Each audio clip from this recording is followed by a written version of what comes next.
You talked about creating passion-free zones. Can you tell us more about what that is and what that looks like? You need a space where work doesn't exist, right? And so I call them passion free zones for some of my folks. We might also think of them as like a third space. So a place where work isn't existing, where it's not home, it's not work, it's this other place we're going to do something. So maybe that's a hobby, maybe that's social time, maybe it's even just exercising, but we're committing to this thing. And so we're committing to this non work activity. I would love to say every day, but I know sometimes that can be a hard jump for people. And so at least making the commitment for once a week, right?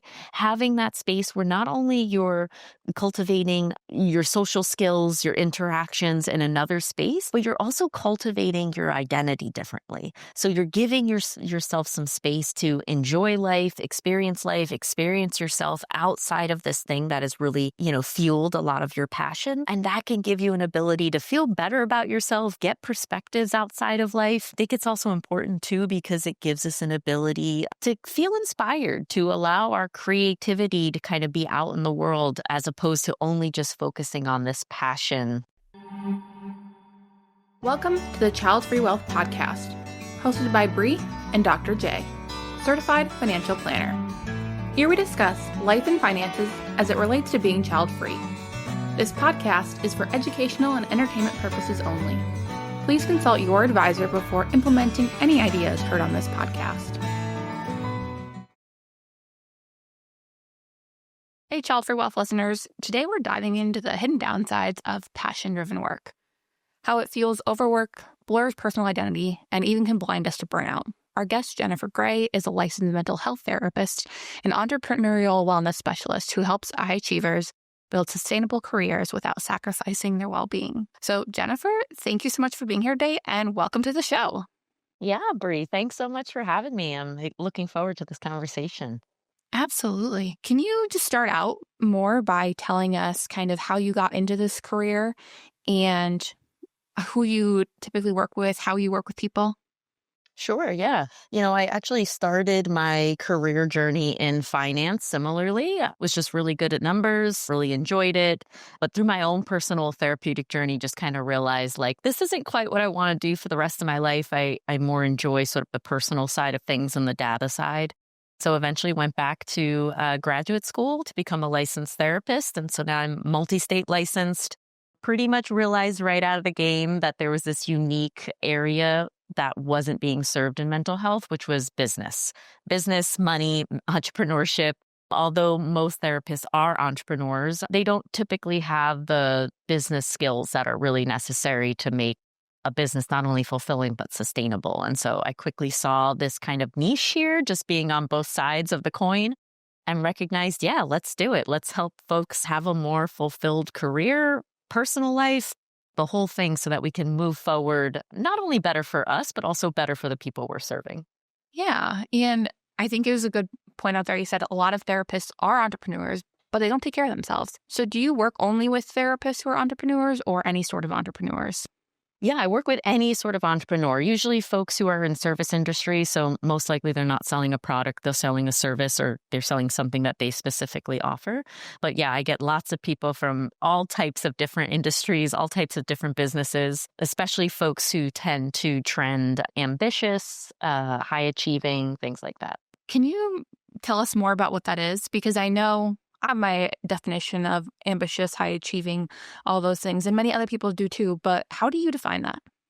Yeah, folks who wake up and are like sort of ready to engage with something outside of just their personal life. So whether they have an organization they're connected with, or again, they're entrepreneurs, they wake up and they're just excited about making connections, making, a sort of place in the world for themselves, but also having an impact on the world. And not that you can only have an impact if you're an entrepreneur, certainly, but most entrepreneurs have that bone in them where they're very passion driven. It's very important for them. And so these are folks who tend to maybe overwork themselves because they have that passionate bone. And so, yeah, folks who are ambitious are typically the ones that right out of the gate, like want to do this work. They want to live a fulfilling personal life as well, but they're really driven by things that happen career-wise.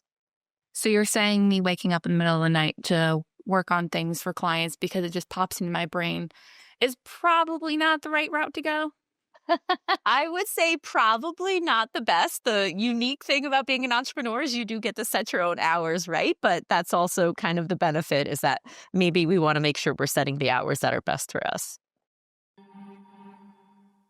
Hey, Child Free Wealth listeners, it's Bree. I highly encourage you to schedule a Child Free Wealth checkup. During this time, you're going to get a couple of forms to fill out that include your life and financial plan. We'll review them, and then we're going to have a meeting and go through them with you. We're going to give you some advice and things to work on and talk through things to make your finances simpler so your life can be amazing. You can schedule yours by going to our website, childfreewealth.com, and clicking the Schedule Now button. Yeah, it actually doesn't really bother me that much because sometimes I'll just wake up and think about those things. But it was funny. My spouse the other day goes, I don't understand you. I don't understand how you can wake up and just go into your office. I'm like, I don't know. Yeah, but then middle of the day, I don't. It's just funny to hear that and kind of learn about different people and how they interact with the world and their work and their personal life. When you're working with these people, what's usually the first step they come to you? And why do they come to you? Yeah. Because I'm a therapist for entrepreneurs is kind of how I define myself. Most folks come to me because they're just like not feeling fulfilled. Like maybe their business is fairly successful, but they're just not having the relationships that they want to have. And so they tend to say to me, hey, there's something going on with my business. And I say, okay, but let's look at all aspects of who you are, right? So the business, but also the personal side, the relational side. How is that functioning? You know, if you're struggling to make the connections you want to make, if you're overworking, folks tend to typically notice those things in themselves. And oftentimes when they come to me, they are able to be honest with themselves about those things too. But the difficult thing that I tend to notice with my clients is that being a high achiever, you're usually pretty intellectual, you're usually pretty smart. If you could outthink a lot of the problems that folks bring to me, they probably wouldn't need to come to me. But oftentimes it's a much deeper issue that's driving what's happening for them. So it's either a nervous system issue, they're dysregulated, or they just have some like deep-seated beliefs about things that continue to keep them stuck. And so the changes they try to make that they keep bringing to me tend to just not last very long. They're not consistent, they're not sustainable. And so they'll try something and they end up getting burnt out more because they're just kind of putting more on their plate as opposed to be addressing what's on the plate specifically. Yeah, okay. So you said they maybe have tried to work on it before and they're addressing all these things, but not like on the plate. How do they know when to come see you? Is it because I've been in therapy for years and can speak to that and kind of know what that's like? And also I know when I'm not going as much, I have people who'll be like, listen, make an appointment now. But not everybody has that. Are they just realizing it themselves? Is it somebody pushing them, whether it be a spouse, a friend, a coworker, anything like that? What gets them to take that step? Because that could be hard. Yeah, absolutely. That's a really great question. And I honestly think it's a little combination of both. Usually the folks I work with, they are problem solvers for themselves. And so they tend to not ask a whole lot of other people what's going on or what they can get support with. And so they tend to notice there's some issue for themselves. But that also really blends in with what's happening outside of them. And maybe they're having some anxiety every time they meet this specific client, or maybe their partner, when they're done working, is like upset that they're not spending enough time together. And so it tends to be a little balance of both. Folks tend to notice like something doesn't quite feel right. I'm not enjoying life the way I really want to. And then to some degree, they are getting feedback from people around them that are saying like, hey, you're not showing up the way I really need you to, or the way I want you to, or something doesn't feel right here in their own perspective. And they'll communicate that to that person. And then eventually those things, again, if the person can't kind of address it on their own, eventually those things just continue to stand out so much that they have to come find someone like me. Yeah, that makes a lot of sense there. I think sometimes people around us, whether or not we realize it, can be some of the best breeds on us because we don't like to ask for help at times. With that, I've had conversations recently with some people and they said, I really don't like asking for help. And how do I accept that help then when somebody points out or when I realize that I do need help? How can I accept it? Because sometimes the acceptance part of it can be incredibly difficult. I know I am not somebody who likes to accept help. And I had this conversation with someone else recently, also another entrepreneur, and they said, I really don't like accepting help. You see it, we're feeling it, we're experiencing it, we recognize it, we can recognize it, we can try to take the next step, But even then, once that foot's in the door, there can be a lot of resistance to change there, and really accepting that help from somebody. Because it's one thing to go into therapy and just say, this is great. But I'm sure as a therapist, you know, people can bullshit. So I'm getting around that. What's that like? Yeah. Yeah, I mean, that's a really important point, right? Like, any deep work, especially therapy, but most deep work, you really have to be showing up to it for it to be successful. And so you can come see me, but, I'm not the driver of this bus here. I'm only helping you navigate with the map that I have. And so an important thing is sometimes it's just time, right? We have to like talk about these things, get used to how uncomfortable they are. And that can just over time bring us to a natural place of saying, I am ready to like look at this a little bit more seriously. The other thing that I think most people tend to really enjoy about my style as being a therapist, and I think tend to seek me out because of it, just being upfront and honest. Like, hey, you've come to me with this problem. I'm seeing this thing. I'm seeing you really resistant to it. Let's talk about the resistance. Like, what's going on there? Is it fear of control? Is it fear of your life completely needing to change? That's the biggest fear that most people come in and say, if I look at this, my whole life is going to have to change. And oftentimes that's not the case. Maybe some significant parts need to, but truly just being honest and saying, let's look at the thing that's causing you the discomfort, not necessarily the thing that's like the long-term change, right? And so let's look at that resistance. Let's talk about it. Most of the time we're avoiding that discomfort of the resistance, like that discomfort of having to look at this thing. Once we can get past that, looking at the thing tends to not be as scary as what we thought it was. And so I'm very upfront with folks. Hey, let's talk about what's going on for you. Let's maybe do some, again, nervous system regulation. So utilizing a somatic therapy like eye movement desensitization and reprocessing, which is EMDR. It's a fairly known therapy nowadays, but doing something that's like going to help set our nervous system into a place where they're more accepting of this information. Because over time, we are really great as humans at shutting down things that make us feel uncomfortable and just like shoving them into a hole or into a corner of our life that we never have to look at. And honestly, most people recognize that when they start to just gently look at those things, just have curiosity about them, a lot of that discomfort goes away and it becomes much more accessible to knowledge. Yeah, that makes a lot of sense in getting through there and being okay with that to confront it. I know I've had times over the years where my therapist has said, Bree, do you want to talk about this? My answer is, hell no. We are not talking about that right now. Maybe in a couple months I'll consider it, but maybe not. So It's so important that your therapist at least says that to you, and respects that maybe you're not ready to talk about it. But the important thing is bringing it back, right? And saying, hey, you didn't want to talk about this a couple of months ago, but I'm hearing you talk about it again. So why don't we look at what's going on? Are you ready now? And again, sometimes people just need time with things. We all just need time. yeah, absolutely. It's the same thing when we're doing life and financial plans for clients. There'll be things that clients are really ready to talk about, and there'll be other things I'll bring it up and they're not there yet. They don't want to discuss it, and that's fine.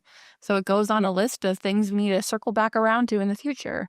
But being able to have that open and honest conversation and feeling okay to say that is so important. Yeah, absolutely. Yeah, I would say financial therapy clients are probably one of my favorite. I mean, certainly I love most industries that come to me, but the work you do as a financial therapist is just so intimate, and I don't think people recognize that all the time. And it's not too different than the intimacy that happens in therapy. And so there's a lot of overlap there that happens where you just got to give people a chance and an opportunity, but it doesn't mean you shouldn't be honest and upfront about what you're experiencing on your end of things. I think honesty and being upfront about it is the number one thing that can make such a difference. And I've seen times where people feel ashamed of different things. They're worried about different things. They don't really want to be honest about it because they're afraid of judgment. It's important to know that my job, and then of course your job, we don't come at any of this from a place of judgment. We're just coming from it from a place of truly wanting to help. And the way we can do that is if both parties are being honest and upfront about things. Because if you don't have that to start, it's not going to be a good relationship, good working relationship. Yeah, that's an incredible point. Like that's probably the number one thing that's going to build that like trust and ability to make that connection is just being open and upfront and vulnerable to some degree. Yeah, we've talked about once I get there and get in the door, but What was really fascinating to me when we reached out was talking about the downsides of passion driven work and maybe disconnecting passion from our work. Can you talk more about that? Yeah, I would say it's very difficult to disconnect passion, right? I mean, passion is just so exciting. It fills up the body. We want to move forward with it. But when we are, sort of fueling our work and our career by passion, that can be really beautiful and really important, right? But it can also end up feeling unnatural to stop because we're so excited, because it feels so good. And so it can also fuel overwork. Folks who are very passion driven, they can sometimes get lost in the mindset that hardworking means that's their impact, right? And so they're staying up late. They're doing all the hours, they're stretching themselves really thin. But actual successful impact comes from sustainable work. So, how do we do this in a way that's going to take care of ourselves? So, again, that we can offer a better experience to whoever we're connecting with, whoever we're working with. It can be a bit tricky for folks when they come in and say, this is my passion, right? This is why I started a business, or this is why I got into this career. And I say, okay, great. Let's not get rid of that, but let's just use it better to our advantage. What does it look like to use it better?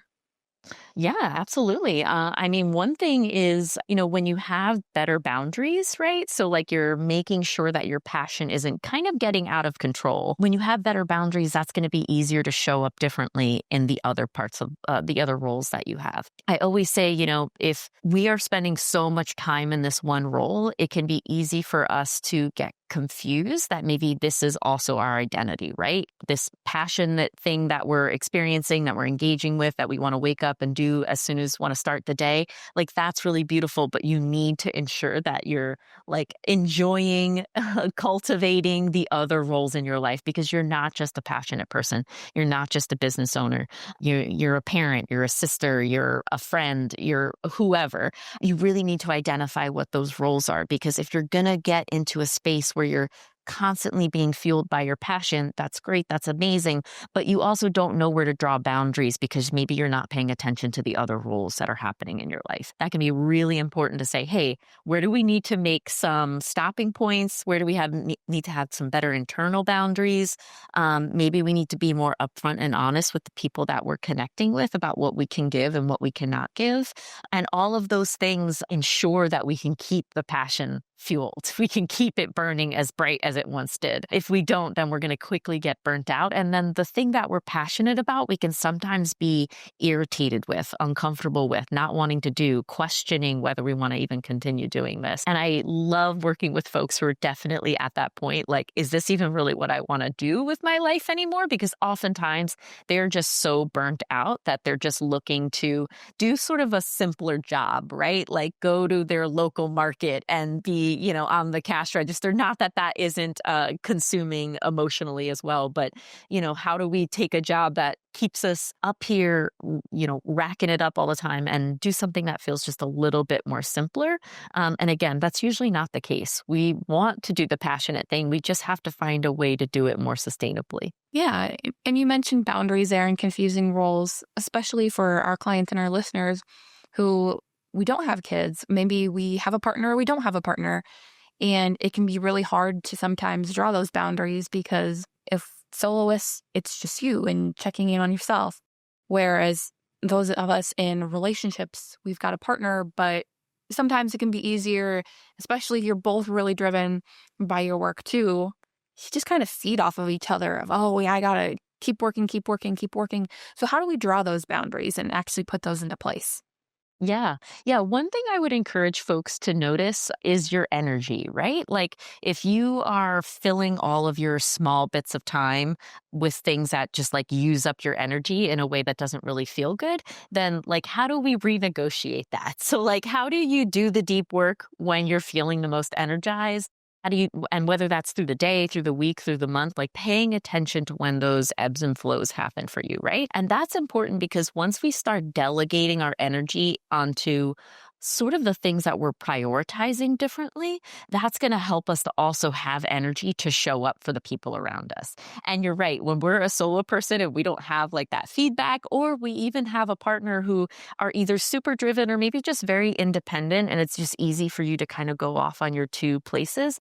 after you identify what that energy level is, again, you're going to be able to better understand like, okay, maybe Monday through Thursday is not the time where I go have my date with my partner or go take myself out for something to enjoy. Recognizing like, I'm going to be exhausted Monday through Thursday. So Friday night will be my date night, recognizing that. And I think the other piece that goes along with that is, really understanding how I want to say this. When we are addressing where our boundaries need to be, it can be really useful to identify also what our values are. And so, yes, we have this passion, we have this value that relates to our career, but also our values also related to the people we connect with, our hobbies, the other things out in the world. And so the values that we have aren't just going to be professionally driven. They're going to be personally driven too. And so when we set those boundaries for ourselves based on our energy, we're actually going to be more likely to sort of naturally understand where our values need to be reprioritized to. And so that can help us make those shifts, recognizing where your energy is and then being able to say, hey, if my energy doesn't feel right here, that I need to set some better boundaries around that. And when I'm much more energized, then I also need to set some appropriate boundaries around that to know that I'm not going to be swirling around in my email. I'm going to go, take care of myself. I'm going to go take a walk with the dog, do the deep work that feels really good. And so it's kind of a blend of a few things to really recognize, like, where do we put the boundaries down and what's going to be important to us and how do we make sure we're aligning with that going forward? And you said kind of not checking the emails, all those things, and really aligning with that energy. How do you put that into place when at times I truly do wake up in the middle of the night sometimes and just feel very, very energized? And my spouse travels a ton for work. And so I find myself when they're gone, those are the days I'll work a ton. And then when they're around, I'll maybe work fewer days and just kind of align it with that. And it works out well for me.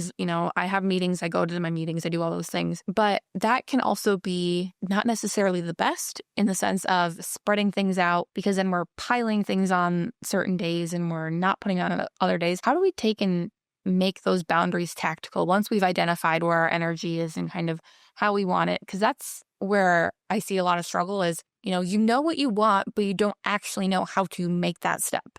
Yes. Yeah, that's a really great question. So one thing I'm going to encourage, and kind of going back to what we said before, like, what's uncomfortable about this, right? Like, if you know the boundary's there, if you've said I'm committing to this boundary and then you don't do the boundary, what's going on there? Is it because you're just not paying enough attention to it? You're in old habit. Let's think about that. Maybe we need to make ourselves some different note, put some reminders out there for us. Or perhaps you are uncomfortable with the boundary for some reason, right? Like maybe you're feeling overwhelmed because you do want to spend all of that time with your partner when the time's available. But then, when they're not around, you're overworking yourself to a point where maybe it actually doesn't feel as good. Maybe you're, showing up in these ways that don't actually feel well. Recognizing like, okay, once I set the boundary, if I'm still not willing to commit to it, follow through with it, something else is going on there. And again, it may be a message that I hold that I picked up when I was a little kid, that rest has to be earned. And so I had to do all of this work and then I'll be able to like really enjoy the time with my partner or enjoy the time with myself. Or again, it might be some nervous system dysregulation. And this is something I've been seeing more and more recently. Like folks have the ability to recognize where they're not being productive enough. They have the ability to recognize where they need the boundaries, but then they just can't keep the boundary consistently. They can't keep it sustainably. And so they try to implement it. It might work for a few weeks, and then they go back to defaulting to doing whatever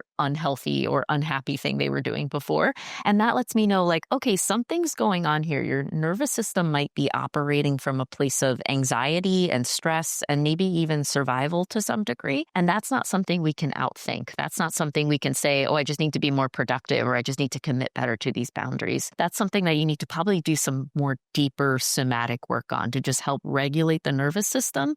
Because when the nervous system automatically goes on operating mode, there's not really an ability for the brain to kind of compete with that sometimes. Like you might be able to have the cognitive thought, but the brain is not going to be able to make the actual shift that you want. And so nervous system regulation truly just means How do we calm the body a little bit? But also, how do we get the body and brain to work better, work on the same page? So that way it's not competing. It's not one's overworking and then the other one is like lazy on the couch. No, how do we like make them work together? How do we get them to interact better? And that can often help people to just more naturally put in boundaries that feel good for them, that they honor, and that there's way less resistance, if any.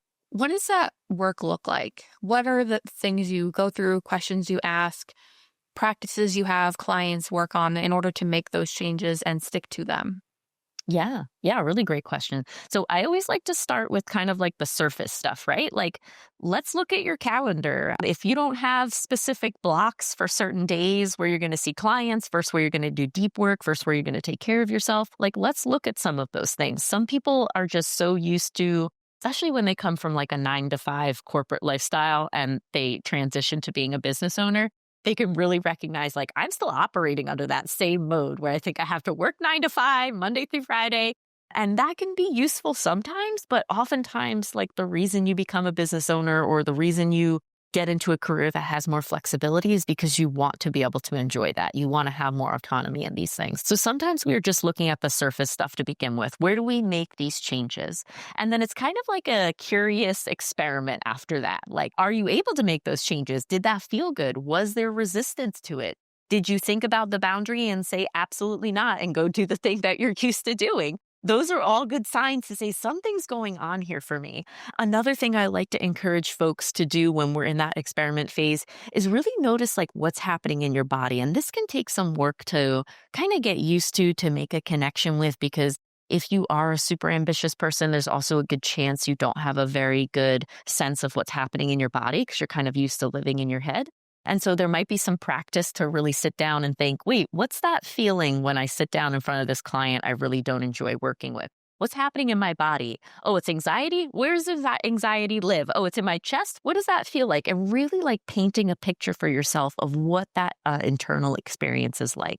Because that's also a good sort of signal to say, is this something that's happening in my brain, or is this something that's happening so much in my body that it doesn't matter how many good techniques or tips that I have? I just can't quite sign on to that thing. And I like to kind of do that surface stuff. I like to experiment a little bit and say, hey, what's really going on here? Let's pay more attention to it. And then going from there to determine, is this something that we need to change cognitively? Is this a thought that's really getting us stuck up? Or is this some sort of somatic issue that's making us feel really dysregulated in the moment? Oftentimes it's a little bit of a blend of both, but I tend to notice it can be more of a regulation issue, nervous system regulation issue, than it tends to be something that's only getting us stuck in our head. Is there any like particular factor right now, because you said you've been seeing a lot of it lately, that's really triggering that nervous system dysregulation? I don't know that it's something that's like triggering the nervous system dysregulation. I think as a society, we're just like so much more connected to everything.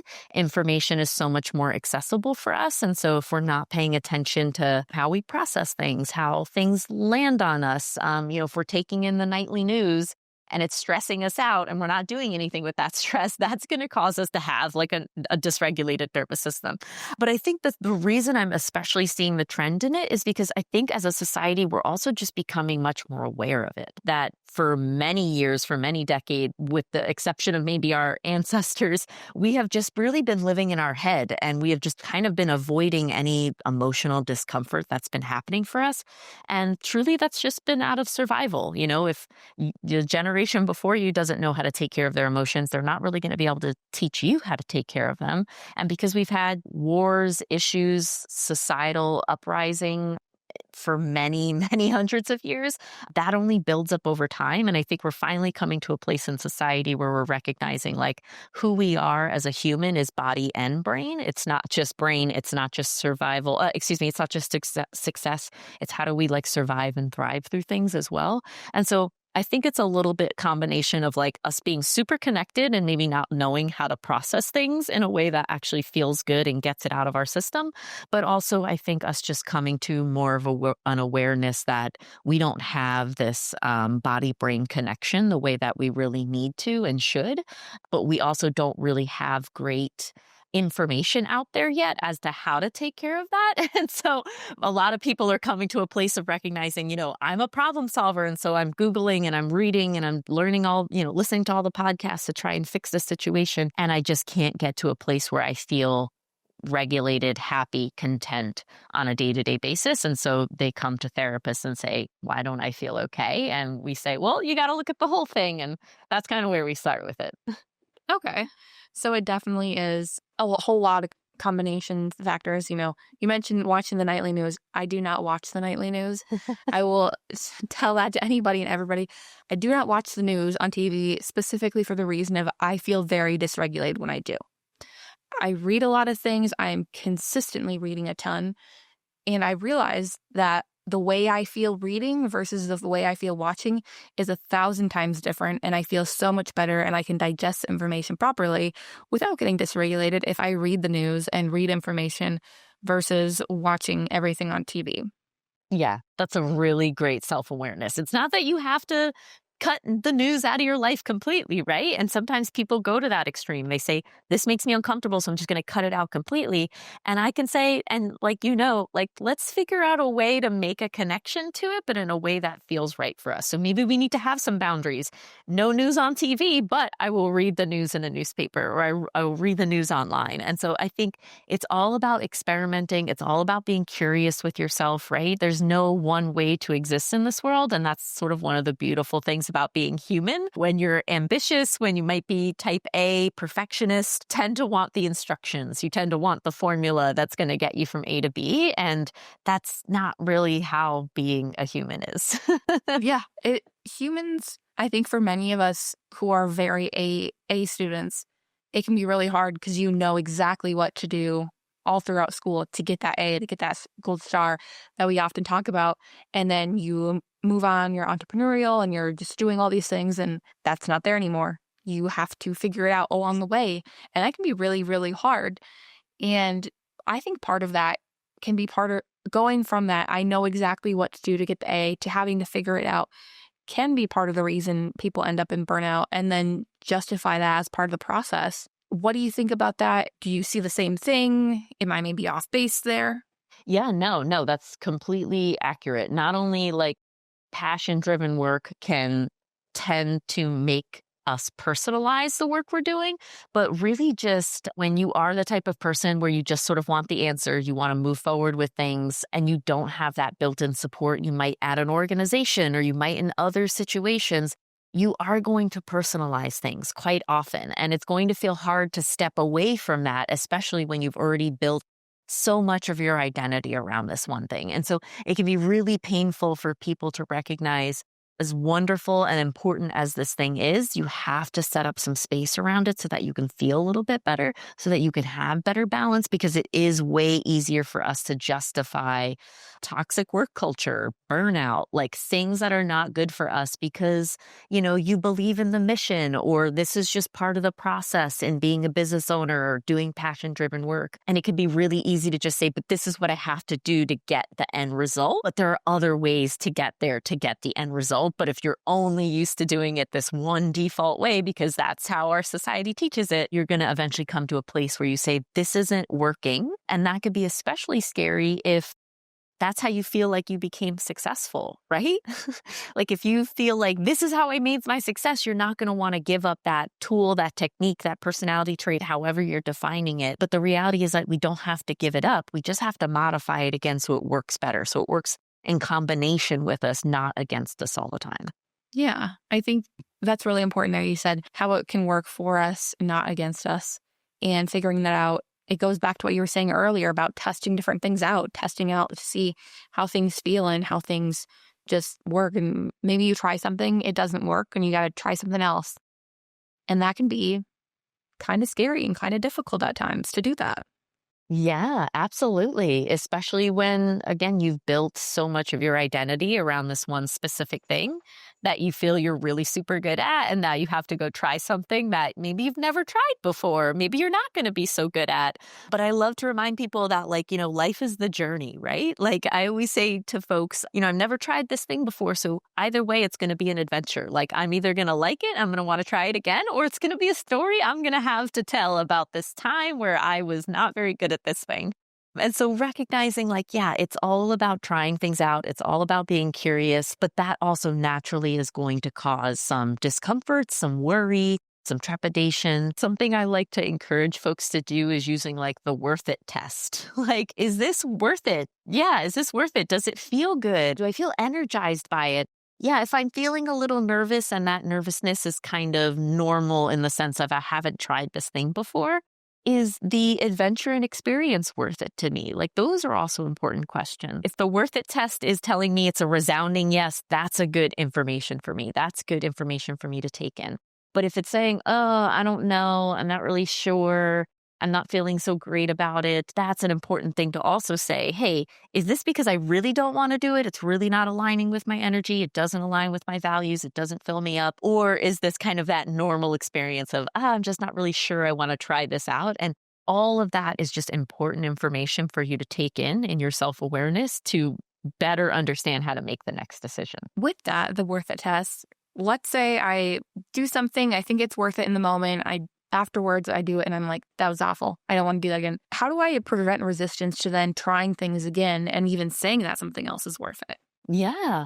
Well, first start like identifying what was it you didn't like? Is it because you weren't immediately good at it? Then that's a good signal to say, oh, maybe you need to identify some different expectations to have for new experiences. So it can be really difficult for folks to not get on that track of I'm just never going to do anything new again. But really like questioning yourself, like, calling yourself out to say, is this just new discomfort that I didn't want to stretch myself or I didn't want to not be perfect in? Or is this something like my gut is telling me, no, I didn't like that. That didn't feel good. And that's really important to know. And I think really, as much as I say use your gut, like that is also something you might need to cultivate, especially for women. But I think in our society generally, we have a tendency of toning down what our intuition is. Mistrust your intuition. Don't think about that. Stay up in your brain. That's only going to work for so long. And so you might need to, build some of your intuition, build some of that ability to say, what was my experience about? How am I feeling? Was that discomfort normal discomfort because I was trying something new? Or was it discomfort because it was really signaling to me that something wasn't right, something wasn't good for me? And so I always like to say, have little conversations with yourself. You're probably already doing that. Just try to make them a little more intentional instead of going immediately into the conversation that might be really negativity based, really like putting yourself down. I think that's easy for us as humans to go to. Hey, okay, that could all be true. And also, what would this conversation look like if I was being curious about what my experience was instead of judgmental? I like that. I think it's so, so important. I have over the years tried to put myself in situations in which I am uncomfortable. And there are times when I'm a lot better at doing that. And there are times where I just don't do as much of that and kind of realize when I need to practice that. But it's always something that is, to me, it usually is worth it to at least try it and at least say, hey, I was really good at that and that was a lot of fun. Or I really suck at that and I don't want to do that again. Or I really suck at that, but I want to get better at that too. Yeah. Yeah, exactly. There's so many different options here to like explore what something actually felt like for us. It's not a dichotomy. It's not either I'm never doing it again or I'll continue to do it. Maybe this is something I'd like to do, but maybe next time, maybe I'll try it with a friend or I'll try it with a specific friend who I know is going to be maybe a good support system or maybe really encouraging. I think even our most extroverted humans out there can even have discomfort around trying something new. And so this isn't plague that is just experienced by one part of our population. Like we all feel discomfort. We all feel uncertainty when we're trying something new. But the folks who can have pretty intentional conversations with themselves about like, well, what's going on here? What is uncomfortable about the situation? They're more likely to continue doing the thing rather than someone who says, no, I don't like it. And period. I'm not going to look any further into it. Yeah. And to me, it's so fun to have conversations with people who recognize that things are difficult and but do want to try it. And I don't really like having a conversation with somebody when they're like, no, I'm never trying that again. It's not that exciting or stimulating to me. I love having conversations though when people say, yeah, it was hard, it sucked, but I really want to try it. I really want to get better. And I want to see what that's like.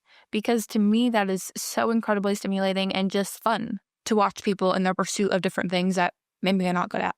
And maybe I'm not good at them either, but you can watch that growth. Yeah, absolutely. It's just more inspiring, right? It Mhm. helps us to remember, like, oh, we don't have to be great at something. We can fail. We can be messy around things.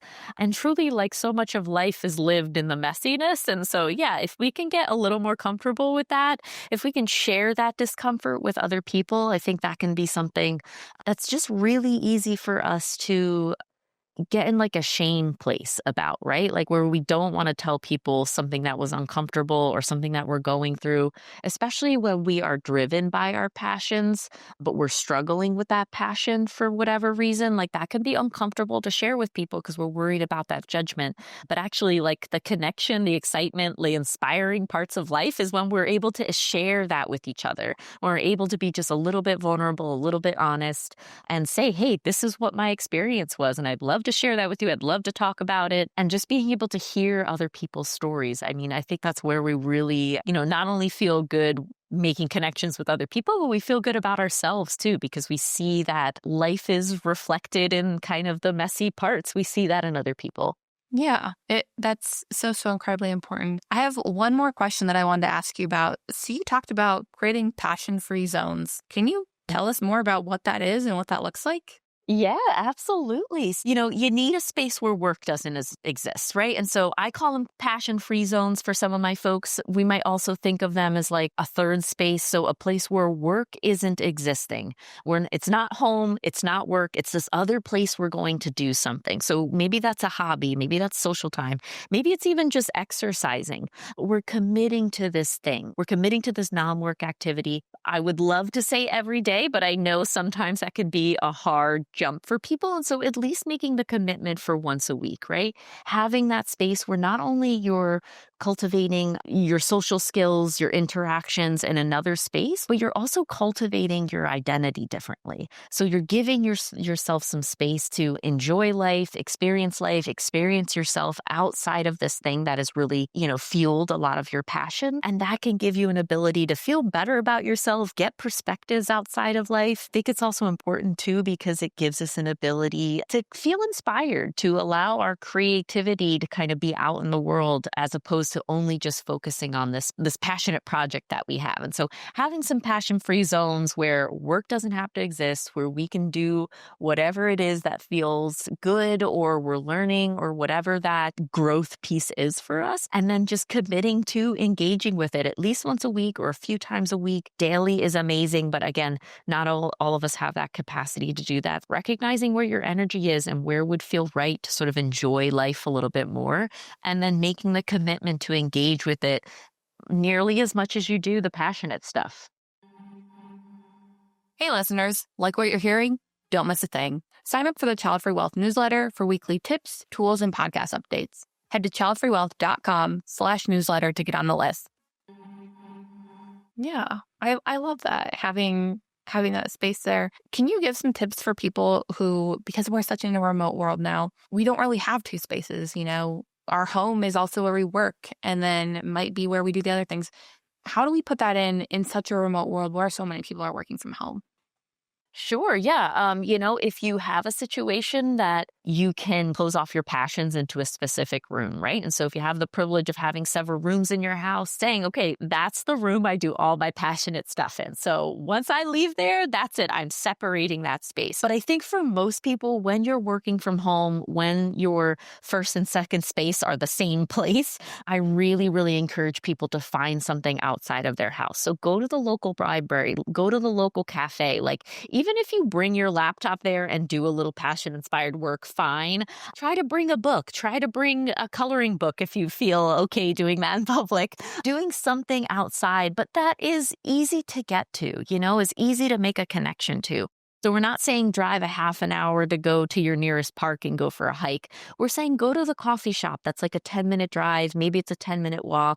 So not only are you creating that separation, that other space from what you're used to being in all the time, but again, on top of that, like you're seeing familiar faces, you're making connections with people, you're utilizing your basic social skills, which I think everyone who works from home panics a little about, if they can still have social interactions outside of the house. And so when you're engaging with those in ways that are like super light, super easygoing, you're just, asking for your coffee, maybe you're having some very basic conversation, those can feel really good. And again, can lead to a surprising amount of creativity and inspiration just because we're just giving ourselves some time outside of that passion specific zone that we have. Finding something that's outside of the house, or if you're someone who just absolutely loves being home, does not want to leave, does not want to go anywhere else besides your house, that's totally fine. But having something that you can commit to and perhaps connecting it to something. So either a specific time of the day or a specific thing that you tend to do all the time that isn't very passion led. So drinking your coffee in the morning, maybe that's your time to do some stretching, to do some journaling, to do some coloring, do some dancing, even whatever it is that's going to whatever it is that's just going to help you like enjoy those few moments.